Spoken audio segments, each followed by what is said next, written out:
दोस्तों, बाइबल परमेश्वर का वचन है। जब वचन हमारे सामने आता है, हमारे कानों पे पहुंचता है, तो हम उसको दो प्रकार से प्रतिक्रिया दे सकते हैं।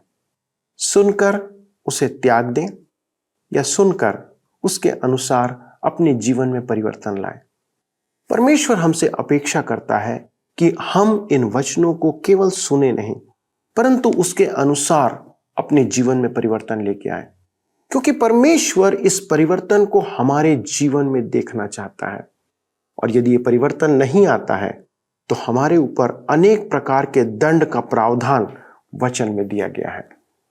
क्या आप जानना चाहते हैं कि परमेश्वर क्यों अपेक्षा करता है कि आप वचन सुनकर उसके अनुसार परिवर्तित हो?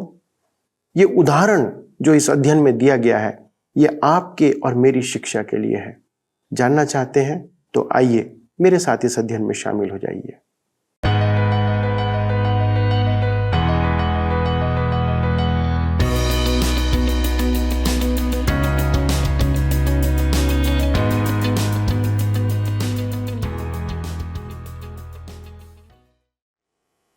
प्रिय मित्रों, आप सभी की सलामती की दुआ के साथ आप सभी को सप्रेम नमस्कार।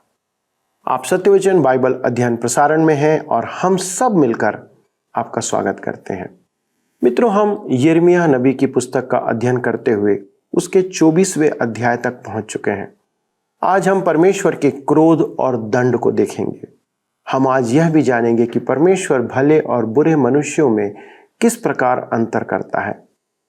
मनुष्य प्रायः यह सोचता है कि परमेश्वर कुछ नहीं देखता, हम कैसा भी जीवन जी रहे हैं, परमेश्वर उसे नजरअंदाज करता है। पर ऐसा नहीं है दोस्तों। परमेश्वर सारी बातों पर ध्यान रखता है और उचित समय पर उसका प्रतिफल देता है।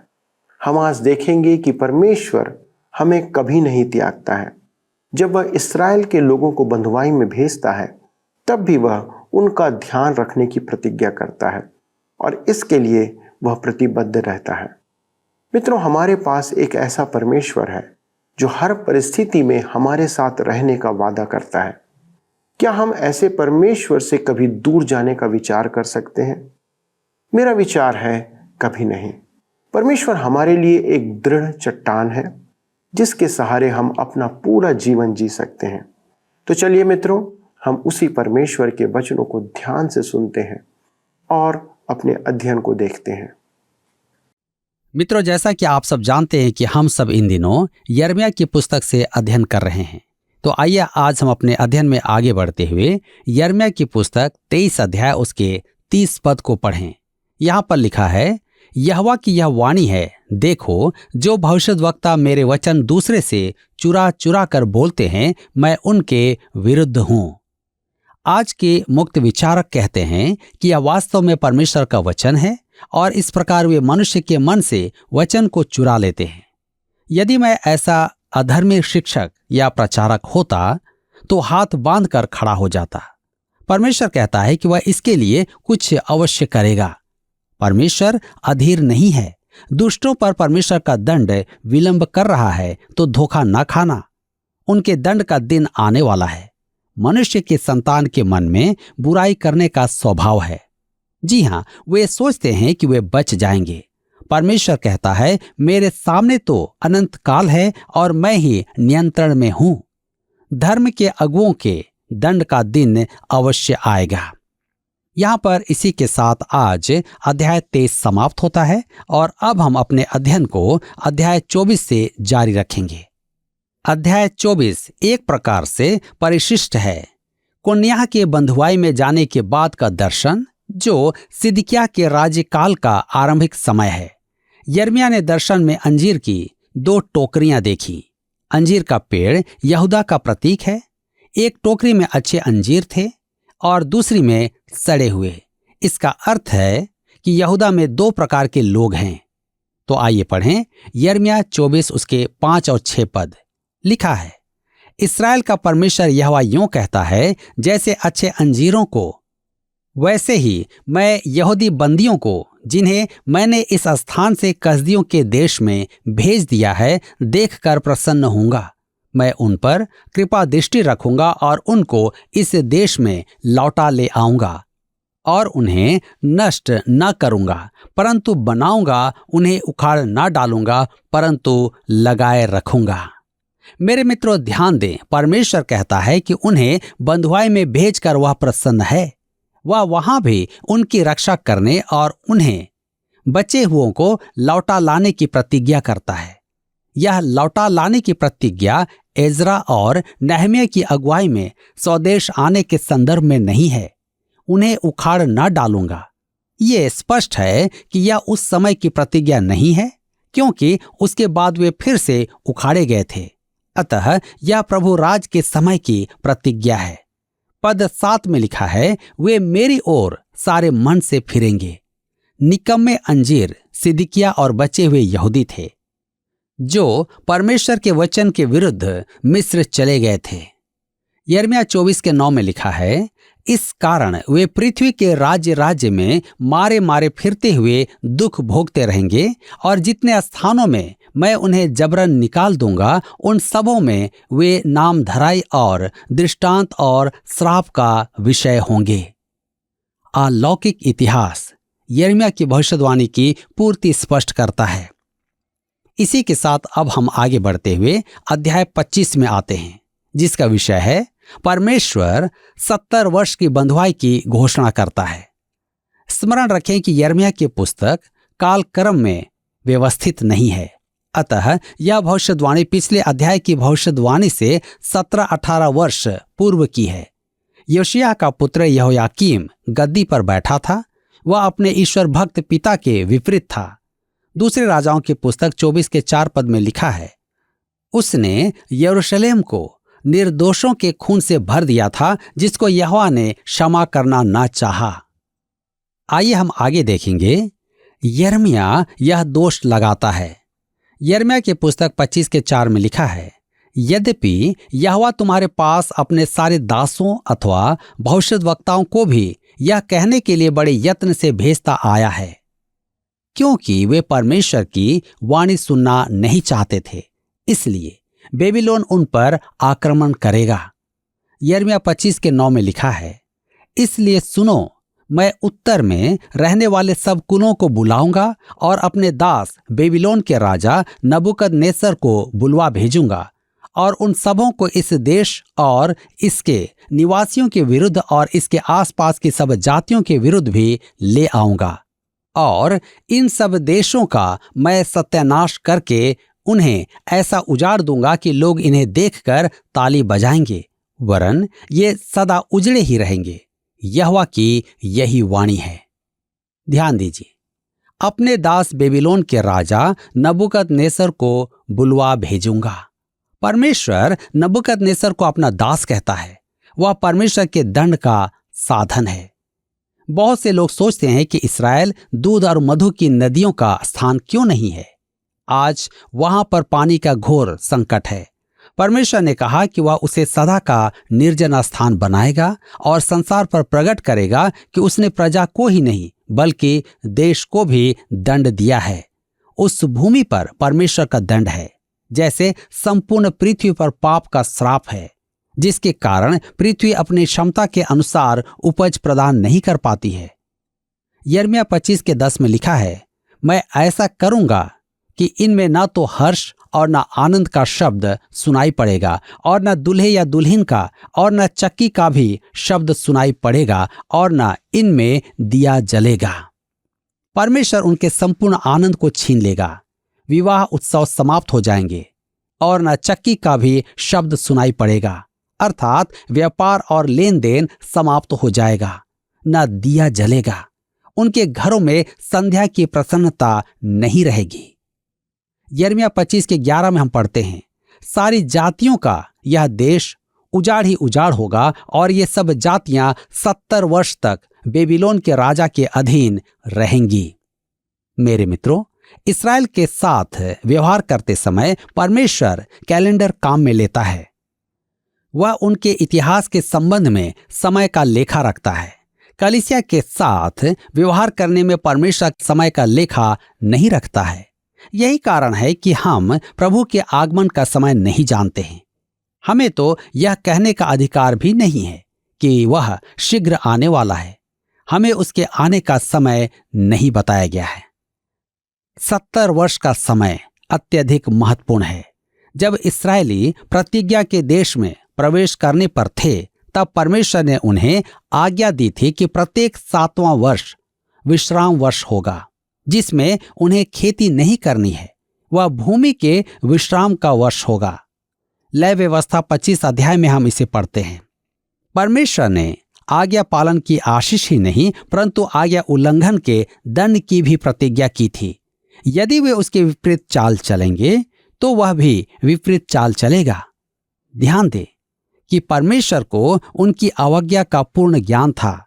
लेवी व्यवस्था 26 उसके 34 और 35 में लिखा है, तब जितने दिन वह देश सूना पड़ा रहेगा और तुम अपने शत्रुओं के देश में रहोगे, उतने दिन वह अपने विश्राम कालों को मानता रहेगा, और जितने दिन वह सूना पड़ा रहेगा उतने दिन उसको विश्राम रहेगा। अर्थात जो विश्राम उसको तुम्हारे वहां बसे रहने के समय तुम्हारे विश्राम कालों में न मिला होगा, वह उसको तब मिलेगा। लगभग 490 वर्ष तक विश्राम वर्ष का पालन नहीं किया गया था, अर्थात 70 विश्राम वर्ष अनदेखे किए गए थे। परमेश्वर यिर्मयाह द्वारा कहता है कि वे 70 वर्ष परदेश में रहेंगे कि उनकी भूमि को विश्राम मिले और विश्राम वर्षों की क्षतिपूर्ति हो जाएगी, तब वे लौट आएंगे। सुनिए यिर्मयाह क्या कहता है। यिर्मयाह की पुस्तक 25 के 12 पद में, जब 70 वर्ष बीत चुके, तब मैं बेबीलोन के राजा और उस जाति के लोगों और कसदियों के देश के सब निवासियों को अधर्म का दंड दूंगा। यहोवा की यह वाणी है, और उस देश को सदा के लिए उजाड़ दूंगा। यिर्मयाह के समय तो यह भविष्यवाणी थी, परंतु आज यह इतिहास है। परमेश्वर ने यह किया है। इस विषय में विवाद की संभावना नहीं है। मेरे प्रियो, यहूदा ने परमेश्वर की बुलाहट को स्वीकार नहीं किया। वे मंदिर तो जाते थे, परंतु मन से परमेश्वर की ओर नहीं फिरे। उनका जीवन आचरण परमेश्वर के योग्य न था। अतः परमेश्वर ने कहा कि वह उनका सुख, चैन, विश्राम, आनंद सब कुछ छीन लेगा। उनके घरों में संध्याकालीन दिया नहीं जलेगा और भूमि को 70 वर्ष विश्राम दिया जाएगा, क्योंकि 490 वर्ष तक उन्होंने विश्राम वर्ष का पालन नहीं किया था। आइए अब हम आगे देखते हैं। कोप की मदिरा का कटोरा। यह भविष्यवाणी उस समय की है जब नबूकदनेस्सर पहली बार कुलीन वर्ग और सैनिकों तथा कलाकारों को बंधुआ बनाकर ले गया था। सिदकिय्याह राजा और शेष प्रजा नबूकदनेस्सर को कर चुकाकर उसके अधीन थी। योशिय्याह के बाद जितने भी राजा सिंहासन पर बैठे सब दुष्ट थे। यिर्मयाह ने अंतिम दंड की घोषणा कर दी। नबूकदनेस्सर आकर सबको बंदी बना लेगा और यरूशलेम को ध्वंस कर देगा। बहुत कम लोग बचे रहेंगे। यह बंधुआई 70 वर्ष की होगी। यह भविष्यवाणी का अंत नहीं है। अब यिर्मयाह एक उपमा द्वारा संदेश सुनाता है। कोप की मदिरा का कटोरा। अनेक भविष्यद्वक्ताओं ने यह उपमा काम में ली है। उन्होंने मनुष्य के विद्रोह को पाप कहा है। आइए हम पढ़ें। यिर्मयाह 25 उसके 15 से 17 पद। लिखा है, इस्राएल के परमेश्वर यहोवा ने मुझसे यूं कहा, मेरे हाथ से इस जलजलाहट के दाख मधु का कटोरा लेकर उन सब जातियों को पिला दे जिनके पास मैं तुझे भेजता हूं। वे उसे पीकर उस तलवार के कारण जो मैं उनके बीच में चलाऊंगा लड़खड़ाएंगे और बावले हो जाएंगे। इसलिए मैंने यहोवा के हाथ से वह कटोरा लेकर उन सब जातियों को जिनके पास यहोवा ने मुझे भेजा पिला दिया।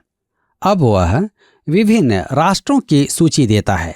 यिर्मयाह 25 के 18 में लिखा है, अर्थात यरूशलेम और यहूदा के नगरों के निवासियों को और उनके राजाओं और हाकिमों को पिलाया, ताकि उनका देश उजाड़ हो जाए और लोग ताली बजाएं और उसकी उपमा देकर श्राप दिया करें, जैसा आजकल होता है।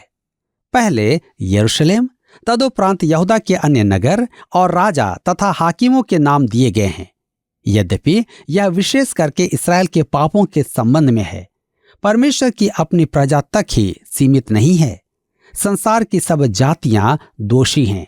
जिस प्रकार मदिरा का कटोरा भरता है, उसी प्रकार परमेश्वर के प्रकोप का कटोरा भी भर रहा है।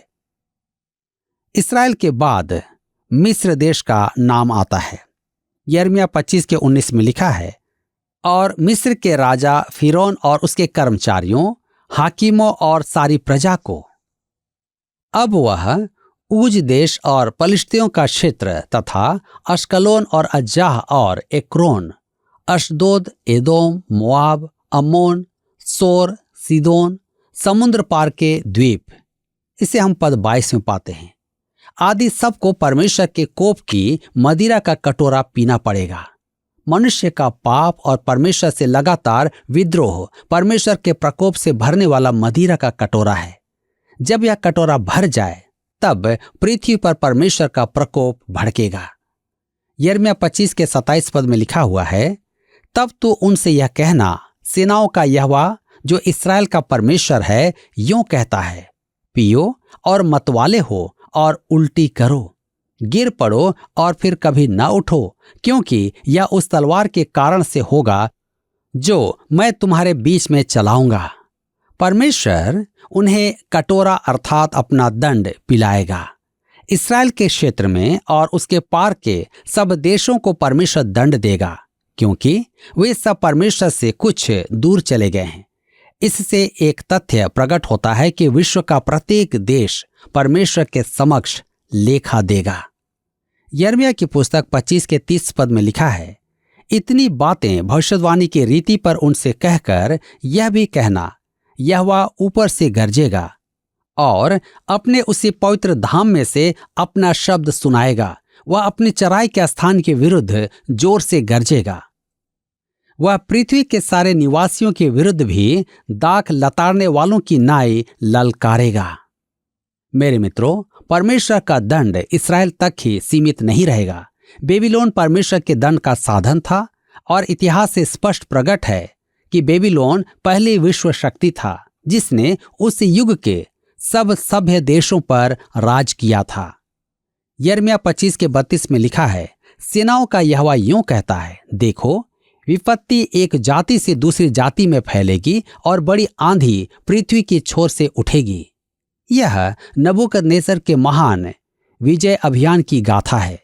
बेबीलोन के राजा नबूकदनेस्सर ने उस युग के सब देशों को, यहाँ तक कि महाशक्तियों मिस्र, सोर और सीदोन को भी अधीन किया था।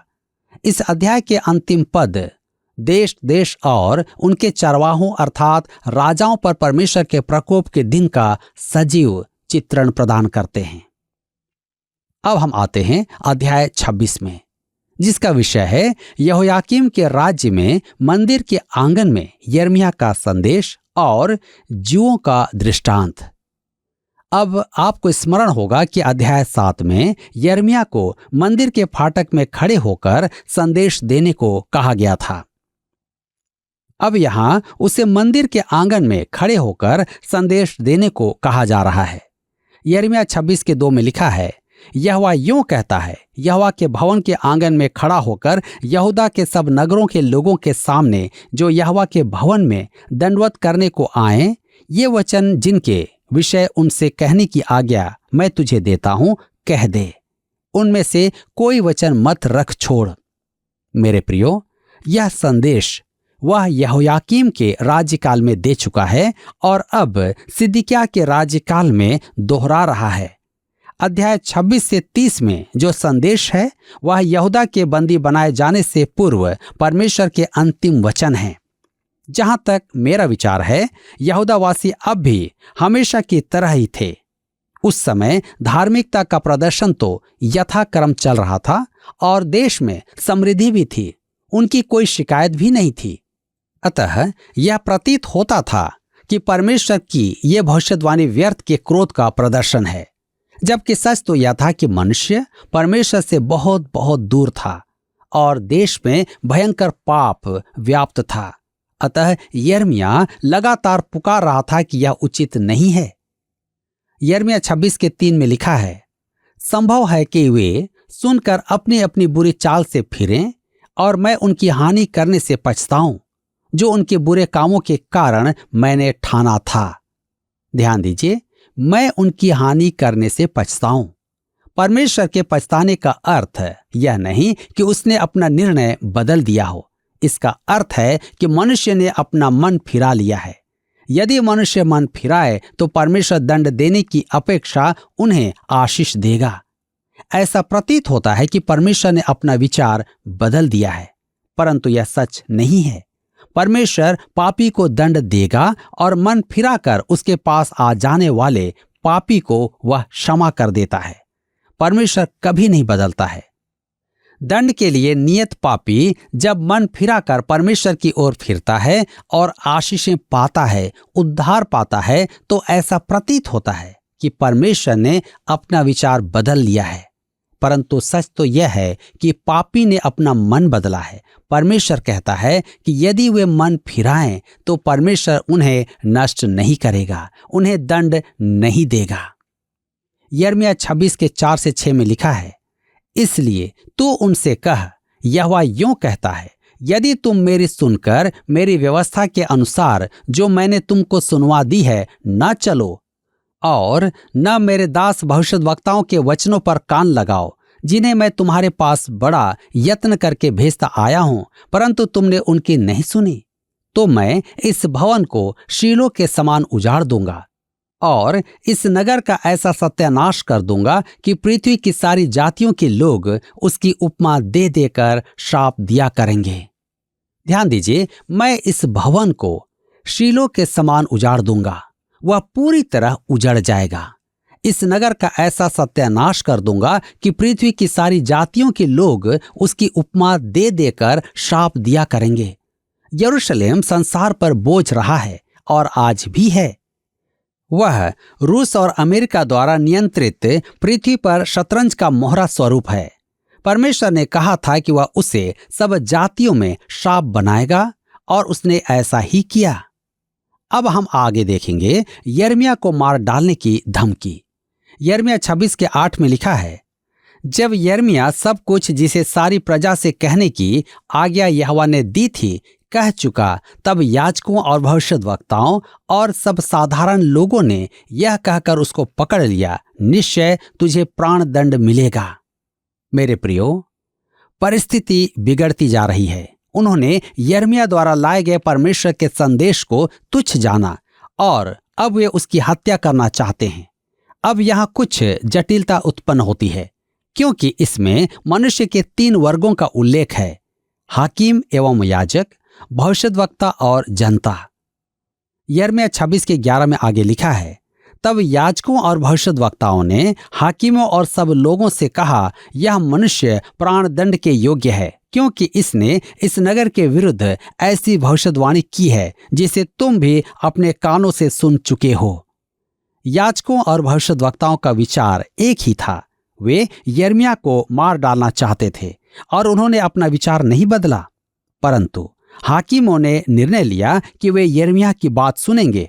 जनता में जिन लोगों के विचार याजकों और भविष्यद्वक्ताओं के विचारों से मेल खाते थे, वे हाकिमों के विरुद्ध खड़े हो गए। मेरे मित्रों, यहां पर हम देख रहे हैं कि उनके बीच में ही अनबन है। परमेश्वर आज हम में से कईयों के बीच में ऐसी बातों को रखता है ताकि मैं और आप बचाए जाएं। मेरे मित्रों, आज के इस वचन के द्वारा परमेश्वर आप सबको बहुतायत से आशीष दे। मित्रों, आज का अध्ययन हमारे लिए भी एक चेतावनी है कि हम भी इन बातों के आधार पर परमेश्वर के वचनों पर विश्वास करें। जब परमेश्वर के कहने पर यिर्मयाह ने मंदिर में जाकर भविष्यवाणी की, तब लोग उसके विरुद्ध हो गए। मनुष्य परमेश्वर की खरी बातों को सुनना नहीं चाहते हैं। आज भी यही हाल है। वचन प्रचार किया जा रहा है और लोग अपने में मस्त हैं। यदि आप किसी को वचन के द्वारा आगाह करने का प्रयास करते हैं तो वह आपके विरुद्ध खड़ा हो जाएगा। आप अविश्वासियों की ही नहीं पर विश्वासियों के मध्य में भी इस बात को अनुभव कर सकते हैं। आज लोग केवल आनंद और खुशहाली तथा समृद्धि का वचन सुनना ही चाहते हैं। केवल उन्हीं प्रचारकों का वचन सुनना चाहते हैं जो कलीसिया के लिए समृद्धि, खुशहाली की बातें करते हैं। पर जो सीधा और खरा वचन सुनाते हैं उन्हें मौका नहीं दिया जाता है। दोस्तों, सदा स्मरण रखें कि वचन हमारी आत्मिक उन्नति के लिए दिया गया है और उसके लिए हमें खरे वचन को सुनने के लिए तैयार रहना होगा। यह परमेश्वर का तरीका है कि वह लोगों को सुधारना चाहता है, उन्हें चेताना चाहता है, क्योंकि परमेश्वर का दंड तो आने ही वाला है और यह दंड सभी के लिए निर्धारित है जो उसके वचन की अवहेलना करते हैं, उसका तिरस्कार करते हैं और परमेश्वर को मूर्ख समझते हैं। दोस्तों, आप अपने आप को किस समुदाय में पाते हैं? क्या वचन सुनकर आप अपने आप को सुधारना चाहते हैं या फिर आप वचन सुनकर सुनाने वाले से क्रोधित होते हैं और उसे प्रताड़ित करना चाहते हैं? मित्रों, आज हमारे पास अवसर है, पर शायद कल ना हो। तो चलिए, जिस वचन को हम सुन रहे हैं, देख रहे हैं और समझ रहे हैं, उस पर चलने का काम करें। आइए प्रार्थना करें। परमेश्वर पिता, आपका वचन हमारे लिए पांव के लिए दीपक के समान है, जो हमें जीवन का मार्ग और उसकी राह को दिखाता है। परंतु कितने ऐसे लोग हैं प्रभु, जो आपके वचन को सुनते तो हैं परंतु उसके अनुसार चलते नहीं हैं। और आपने हमें यही सिखाया है कि हमें वचन पर चलने वाले भी बनना है। हमारी प्रार्थना है पिता, आज हमारे सारे दर्शकों के लिए, कि हम सभी पिता जिस वचन को सुन रहे हैं उसके अनुसार चलने का काम करें, क्योंकि प्रभु आप इस बात से आनंदित होते हैं जब लोग आपके वचन के अनुसार चलते हैं, अपने जीवन को बदल करके आपके वचन और आपकी आज्ञाओं का पालन करते हैं। पिता, हमारी विनती है हमारे सारे दर्शकों पर आपका अनुग्रह बना रहे कि वे हर एक परिस्थिति में आपके वचन पर बने रहें और दृढ़ता से उस पर चलते रहें। प्रार्थना सुनने के लिए धन्यवाद के साथ इस विनती को यीशु के नाम से मांगते हैं, आमीन। दोस्तों, अगले प्रसारण में इस अध्ययन को आगे बढ़ाएंगे। तब तक परमेश्वर के वचन पर बने रहें और जी हाँ, उसके वचन पर चलते रहें। प्रभु आपको आशीष दे। आइए अब हम प्रश्न को देखें। पिछले प्रश्न का उत्तर है ए, यहोयाकीन। कोन्या राजा यहोयाकीन नाम से भी जाना जाता था। आज के अध्ययन पर आधारित प्रश्न है, लगभग कितने वर्षों तक इस्राएल द्वारा विश्राम वर्ष का पालन नहीं किया गया था? ए 70 वर्ष, बी 400 वर्ष, सी 490 वर्ष, डी 520 वर्ष। मित्रों, इस प्रश्न का उत्तर हमें कल सुबह 6 बजे से पहले विकल्प ए, बी, सी या डी के साथ अपना नाम, पता, स्थान के साथ 9651433397 पर SMS या WhatsApp करें। सभी विजेताओं को विशेष पुरस्कार प्रदान किए जाएंगे। धन्यवाद। क्या आपको यह कार्यक्रम पसंद आया?